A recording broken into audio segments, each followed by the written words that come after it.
ఏలూరు జిల్లాలోని ప్రముఖ పుణ్యక్షేత్రం ద్వారక తిరుమల చిన్న వెంకన్న ఆలయంపైన గ్యాస్ కొరత ప్రభావం కనిపిస్తుంది. అంతర్జాతీయ స్థాయిలో ఇరాన్ ఇజ్రాయెల్ యుద్ధ పరిస్థితుల నేపథ్యంలో ఎల్పీజీ సరఫరాలో అంతరాయం ఏర్పడింది. ప్రతిరోజు రాష్ట్ర నలుమూలలతో పాటుగా ఇతర రాష్ట్రాల నుంచి వేలాది మంది భక్తులు ద్వారక తిరుమల వెంకన్నను దర్శించుకునేందుకు వస్తుంటారు. గ్యాస్ కొరత నేపథ్యంలో ప్రత్యామ్నాయంగా కట్టెల ద్వారా స్టీమ్ తయారు చేసి అన్నదానం కొనసాగించే ఏర్పాట్లు చేస్తున్నట్లుగా ఆలయ ఈవో తెలిపారు.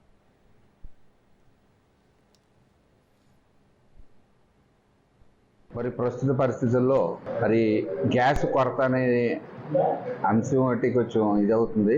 అందులో భాగంగా మన ద్వారకా తిరుమల వెంకటేశ్వర స్వామి దేవస్థానం నందు ప్రస్తుతం భక్తులకి ఎటువంటి ఇబ్బంది లేకుండా అన్నదానము, ప్రసాద వినియోగాలు, అలాగే దేవాలయాలు, ఉపదేవాలయాలు అన్నిటికీ కూడా ప్రస్తుతానికి నిన్నటి వరకు కూడా ఏమీ ఇబ్బంది లేదు. ఈ రోజు కూడా మనకు సరిపడా గ్యాస్ బండ్లన్నీ కూడా సప్లై ఉంది. మేమేమైతే మనకి ఏ విధమైన భక్తులకి అసౌకర్యం కలగకుండా అన్నప్రసాదం వినియోగం నిరంతరం జరిగేదాకా ఏర్పాట్లు చేయడం జరుగుతుంది. ప్రస్తుతానికి గ్యాస్ ద్వారాగా స్టీమ్ నుంచి మేము అది వాడటం జరుగుతుంది.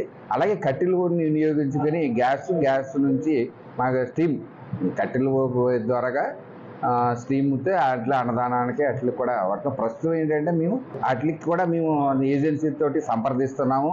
అలాగే కూడా మరి కలెక్టరేట్ వారికి కూడా సంప్రదించి దేవాలయాలకి కొంచెం ఫస్ట్ ప్రయారిటీ ఇచ్చి చేసేలాగా కొరత లేకుండా బండ్లు కొరత లేకుండా చూసే ఏర్పాటు చేయవలసిందిగా కూడా మీ ద్వారాగా కూడా కలెక్టర్ గారిని ఇస్తున్నాం. అలాగే ఏజెన్సీలు కూడా మాకు దేవాలయాలకు కొంచెం ఫస్ట్ ప్రయారిటీ ఇచ్చి మరి సహకరించాల్సిందిగా కూడా ఏజెన్సీలను కూడా కోరి ప్రార్థిస్తున్నాం.